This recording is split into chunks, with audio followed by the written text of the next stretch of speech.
Hey, everybody. Welcome back to this week's session, Multifamily Unplugged, Saturday morning. Hope you are having a great day. Hey, over the last couple of weeks, there's been a couple of conversations that have come up about being creative.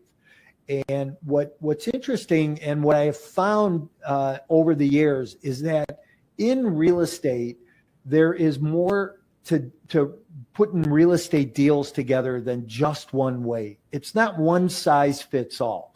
There is, I think a lot of times that we find ourselves in a box and we're stuck in that box. We don't have other ways of getting out.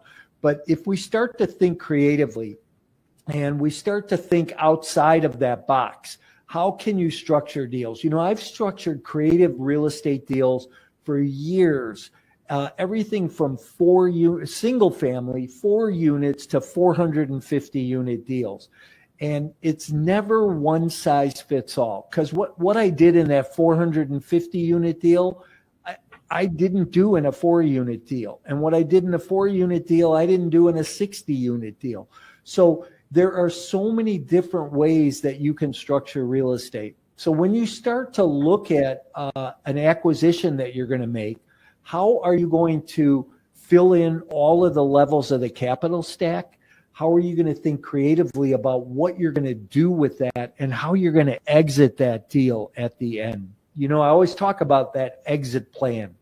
So if you're somebody who's looking at a new deal, if you're trying to be creative, you're looking for maybe some other insight, give me a call. I'll be more than happy to see if we can't maybe put something together or give you a tip that might help you structure that deal a little bit better. Hey, if you're new to the show, welcome. Glad that you're here. Thank the person that invited you. I know you're in for a wild ride this morning, so buckle up. Do me a favor. Please smash the like button and the subscribe button. Follow us. We're always bringing great content to you, great guests. My guest this morning is a longtime friend, and I'm so grateful that she takes time out of her busy schedule at least once a year to be here with us to talk about self-directed IRAs. But I'm going to bring Karen Hall in with uDirect, and we'll get this conversation started. Hey. Karen, good morning. Hey, morning, Mike. How are you? You're looking bright-eyed.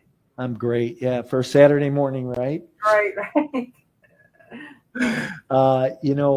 Glad that you're here. Boy, it's always a pleasure to speak with you and take time. We've known each other a lot of years now, and not to date either one of us, but I'm thinking like 2007 I met you. Like, no kidding.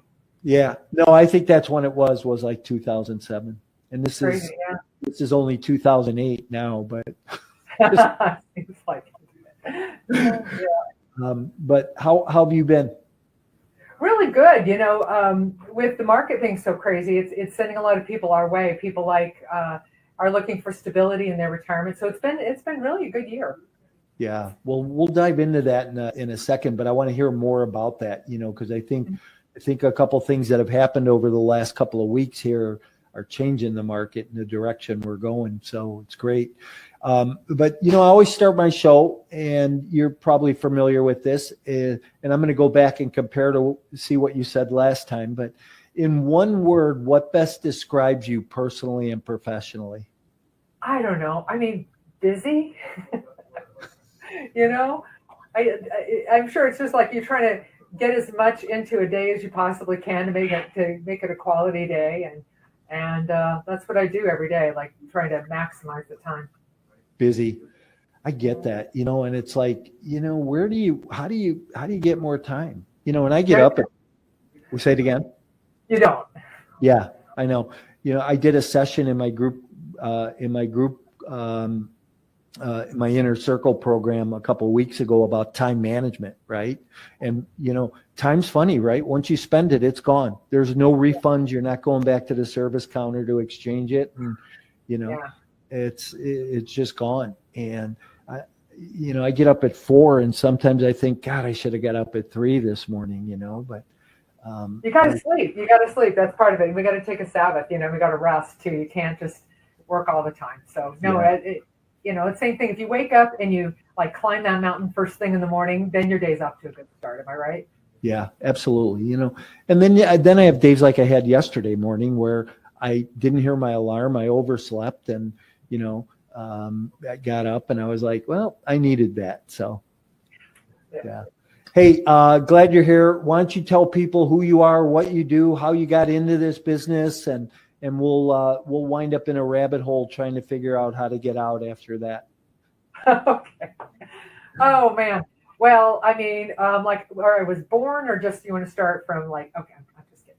So no, I started uDirect IRA Services in 2009. I was working when I met Mike for a different self-directed IRA company, and then after a couple years broke out on my own, created uDirect IRA Services, and since then, just to skip ahead, have helped thousands and thousands of investors to invest outside of Wall Street using their retirement.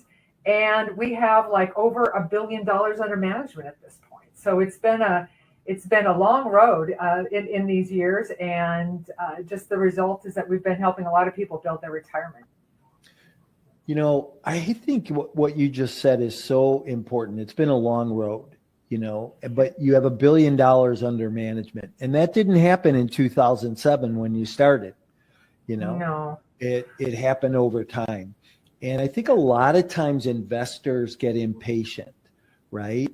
And, I'm traditionally a multifamily market rate rent investor. I've stayed the course. I have blinders on for most of the time.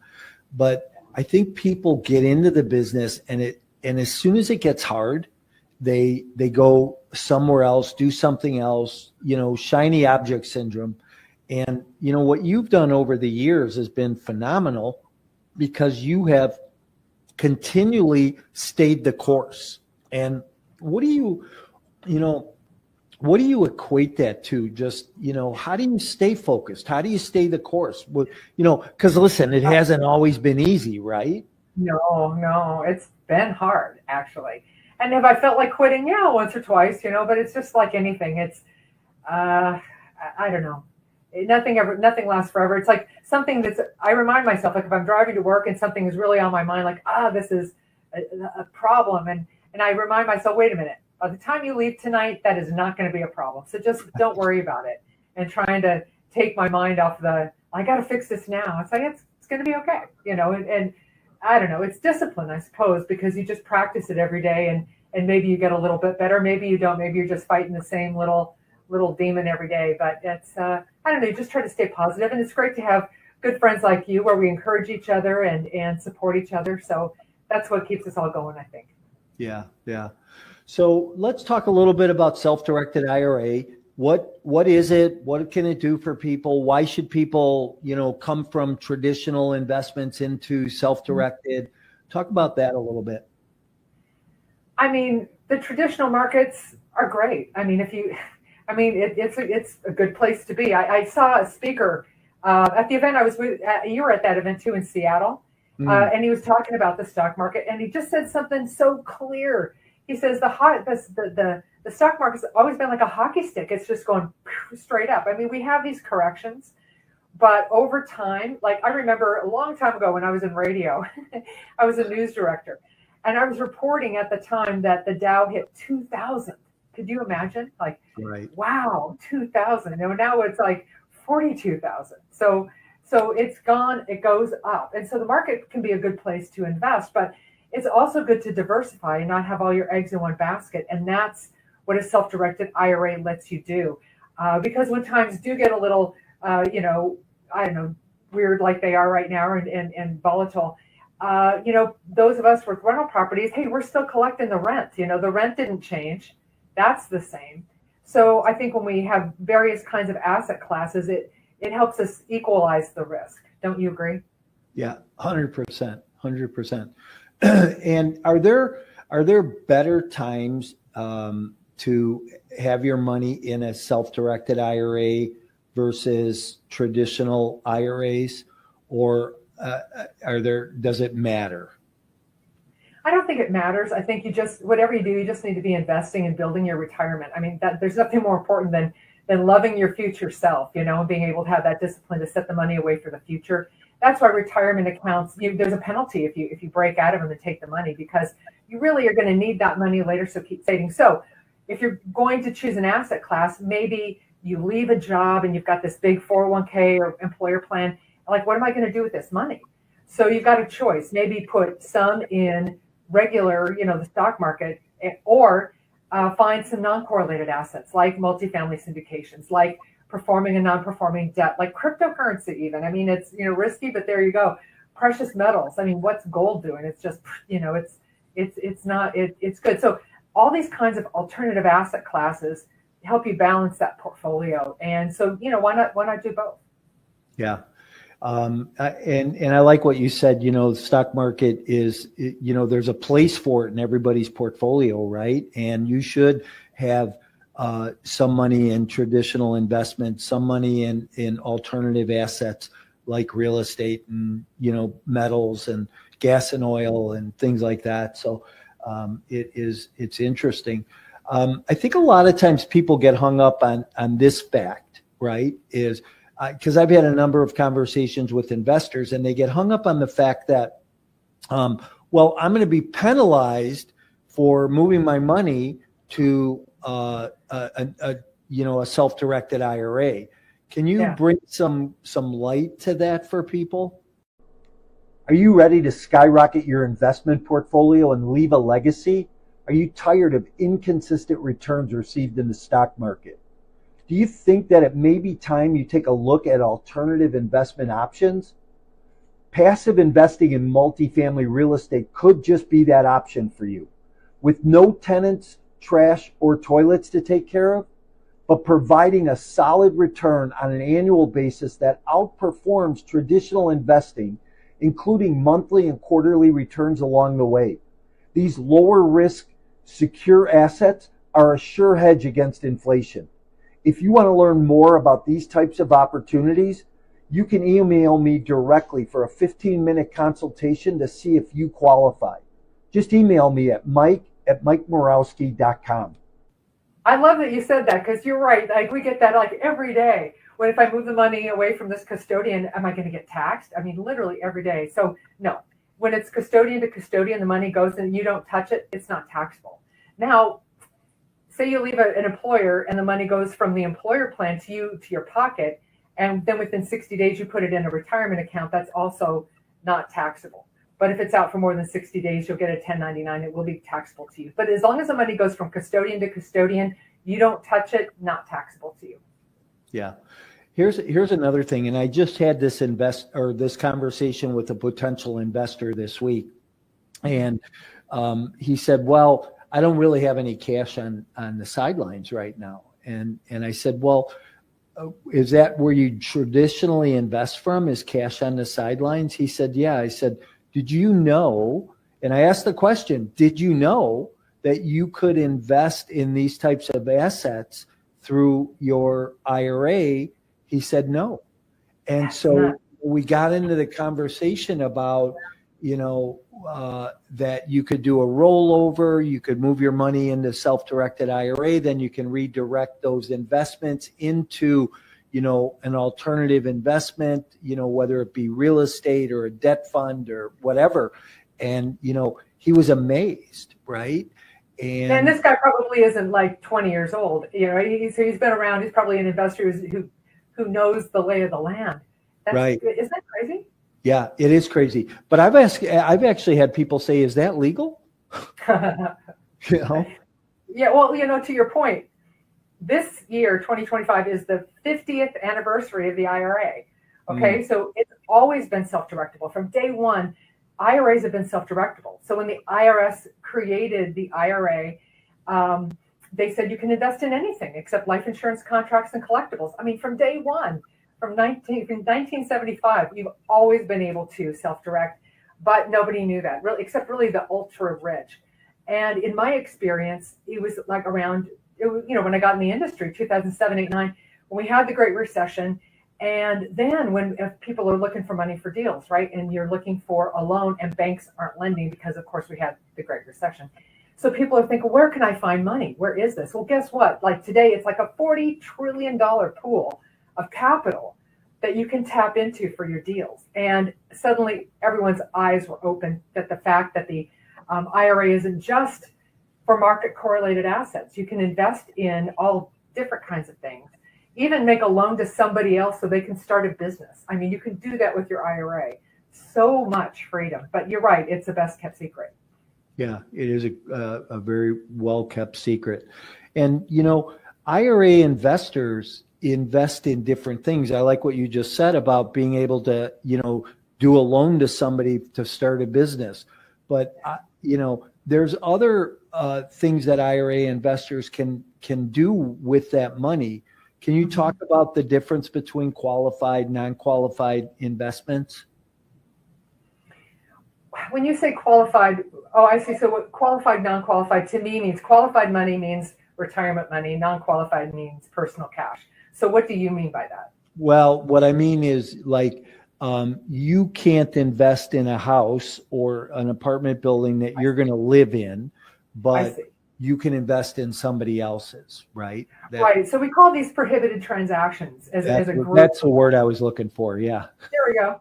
And if you want to really go into the rule book, you can just jot this down real quick. It's the Internal Revenue Code, IRC 4975. Like when you can't sleep, how you always open up the Internal Revenue Code? Said no one ever.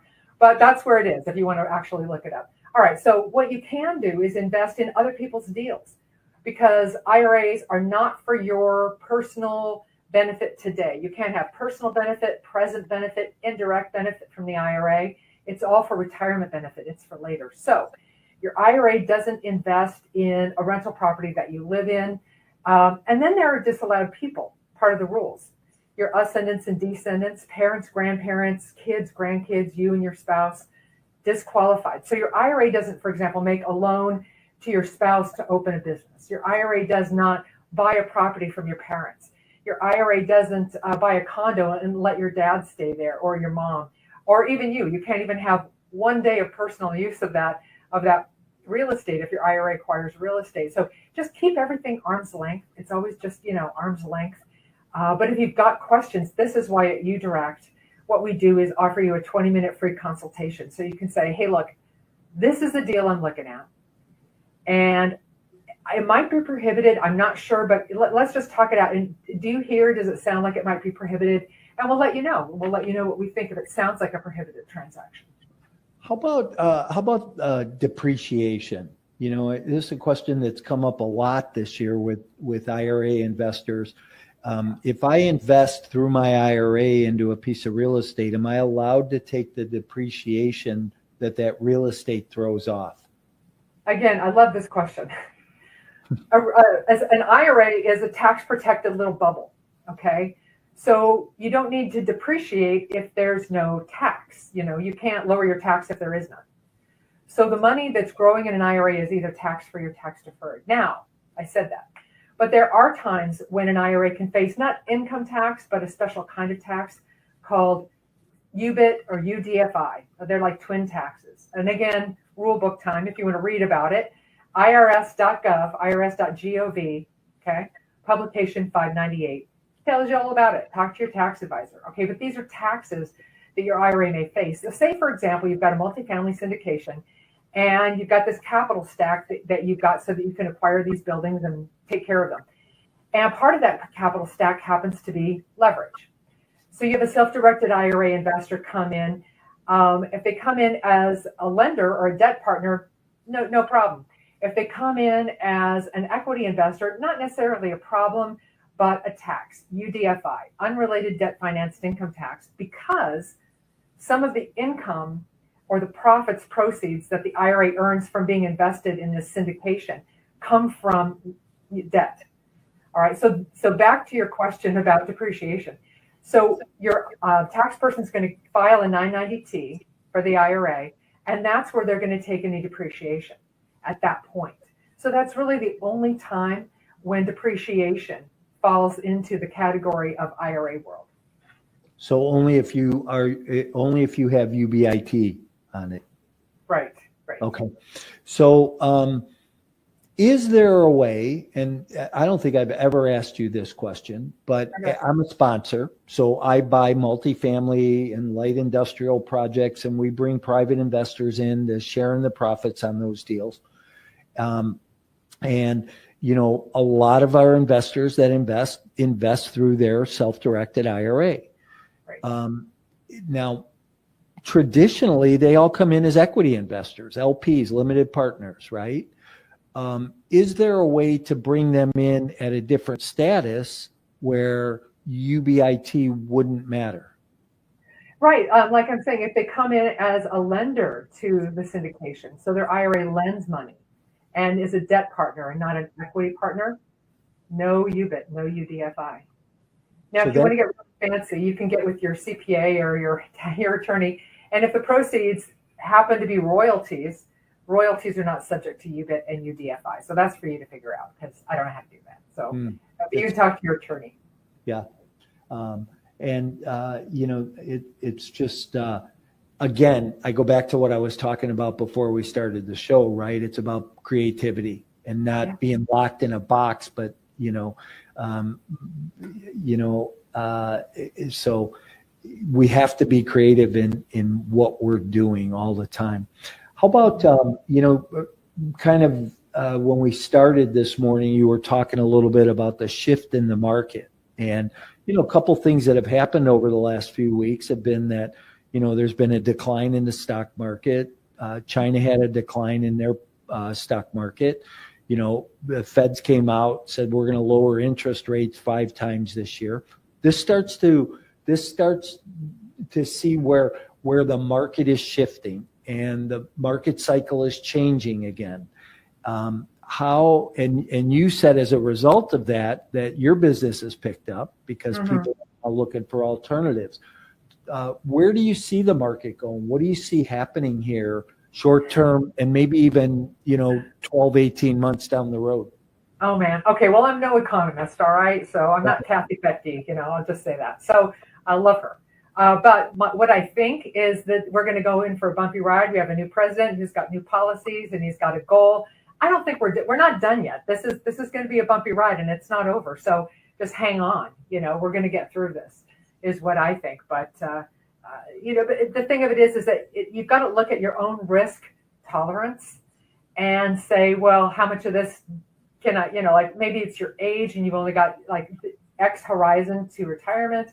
So you're going to have to make some personal decisions about how much risk you're willing to take at this point going forward and maybe move into some super secure assets that are not so volatile. And there could be things like, like notes where you've got a guaranteed rate of return, assuming, that the borrower pays the loan.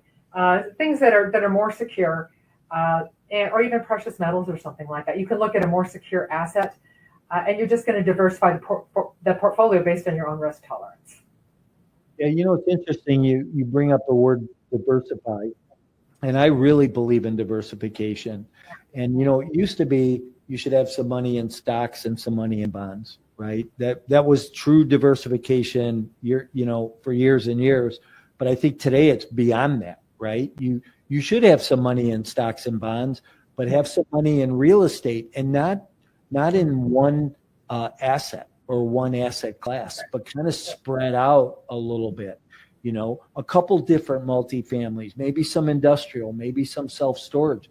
I think there's a lot of places that people can park their money and have a well-balanced, well-rounded portfolio because nothing ever continues at the same rate. And so if you're trying to grow your portfolio, which is obviously everybody's objective, right? How do you do that and have it balanced? So, and we see a lot of people too treat their IRA as a bank, and what they're going to be doing is lending money, and so what they'll do is they'll make a loan, maybe a short-term loan to somebody in a project, get the money back, but already have the next loan queued up because once your loan's paid off, you're not making anything on that money. It's sitting there pretty much. So you need to have your next deal queued up. And you're right. These are all the different kinds of creative ways that people use self-directed IRAs to build their future wealth. Yeah, absolutely. Well, Karen, I think you just recently came out with a book. Wait, I might happen to have a copy right here. Yeah, I keep them handy. So yeah, the Bigger Pockets Guide to Self-Directed IRA Investing. And yeah, so this book, ever since it came out, I've been very busy and teaching more and more people about self-directed IRAs. Yeah. And do people get a copy of that if they come by you and open an IRA?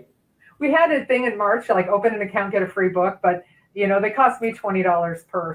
So we'll have another special like that probably in another 6 months. But if you can get the Kindle version, it's just $9 and you can read it on your Kindle.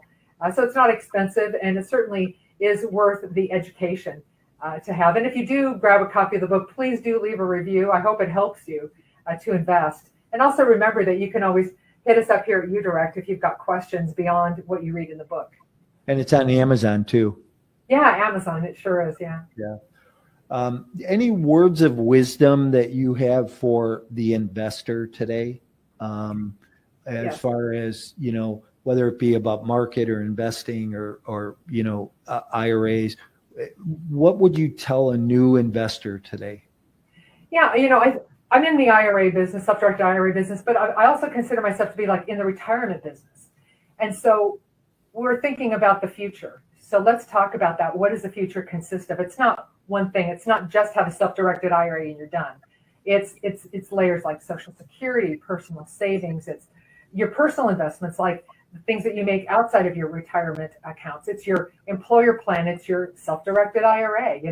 It's maybe annuities. It's so many different things, because just like before we retire, when we retire and we're not earning an income, we want to have multiple streams of income.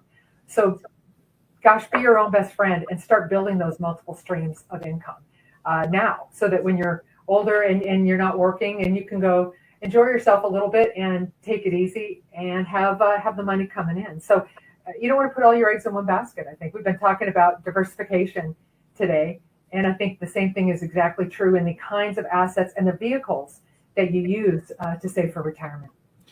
I know we have a lot of talk about rollovers, right? But if somebody's not rolling over and they're coming to you and opening up a self-directed IRA, what are the guidelines around how much money you can put in that account, and talk about, your deposits a little bit.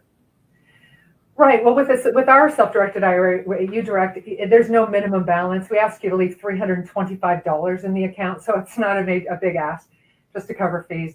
But when you've got an employer plan and you're leaving that employer, a lot of times the employer will only write one check, so you can move it to one account, and then you can break it off from there to move it into other accounts if you need to. So I think the thing of it is to start building the roadmap. What do you want to do? What kinds of things are you interested in? Listen to podcasts like yours and start teaching yourself about different asset classes, so you know where your comfort zone is and what you want to invest in, and then take that money when you leave and move it into a self-directed IRA and invest. But the process is you open an account, you have an account number, and you contact your previous employer's plan administrator and just simply say, hey, please roll that over into this IRA, and they'll do that. And what they'll do is cut a check. So it's a little old-fashioned, takes a minute. Actually, it takes 2 weeks for them to cut the check and mail it in the snail mail, and we get it and we deposit it and so forth until it's actually available to you. So consider that timeline when you're doing this. But I think the best thing you can do is educate yourself, plan in advance, ask good questions, always be learning and saving. Because, and in fact, one thing you can do as a takeaway today is actually make a deposit, make a contribution, and write a check to yourself and to your IRA and make a contribution. That way you're definitely taking an action plan for the future. And how much can somebody contribute on an annual basis? Mm-hmm. When it's a traditional or a Roth, that's $7,000 if you're under 50. It's $8,000 if you're 50 plus. But when we talk about the traditional and Roth, it's that combined. So it's not like 7,000 to your Roth, 7,000 to your traditional. It's 7,000 to both combined. Okay, so there's that. If you're self-employed and you have a SEP, which is a simplified employee pension, you can put in the lesser of $25,000 up to a cap of 25% up to a cap of $70,000. So the lesser of 25% of your income, $70,000 cap. So if you're, having a really good year, and maybe you can put $70,000 in your SEP IRA, that's pretty cool. And guess what? Thanks to the Secure Act 2.0, now you can make that SEP contribution Roth. and you can put after-tax dollars in your SEP now and have, say, as much as $70,000 growing tax-free as you invested. So things have changed, and it really improved in what you can do with a retirement account. Wow, that's interesting. And when I set a retirement account up, am I setting that up personally or through my business? It depends on what you're doing. Like a solo 401k, a business will sponsor that. A SEP IRA, the business sponsors that.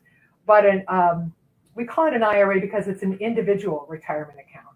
That's so the individual sets it up. So if you're setting up a SEP, you're an individual business owner setting it up. But with a SEP, it's got a lot of bells and whistles, and one of them is that you can also have your employees participate in your SEP plan. So you can also encourage and reward your employees with retirement savings with a SEP IRA. That's awesome. Thank you. Appreciate that clarity on that. That was good. Well, why don't you tell people how they can get a hold of you and where they can get your book again? Sure. Oh, you mean this? Okay, yeah. You can get this at biggerpockets.com/SDIRA, all right? Or go to Amazon.com and just, type in Self-Directed IRA Investing, and there you go, and you'll find this book. And it's been on the market for a couple of months. We've been at various points a bestseller. It's day by day, but we're really helping people, and so that's really good. And what else was I going to answer there? How to get a hold of us? Yeah, how people get a hold of you. Okay. The way you get a hold of us is to hit us up on our website, which is uDirectIRA.com. We're all over social media. We're on LinkedIn and Facebook and Instagram, and so you can find us there. But just, again, email us, info@uDirectIRA.com, and we'll get back with you and help you out with your self-directed future. Awesome. I appreciate you being here again this morning, and always bring some great content and information. And when you say that you can find Karen on social media, yes, you can, everywhere. Kind of like me. You got to be out there, we've got to be asking and offering what we've got. For sure.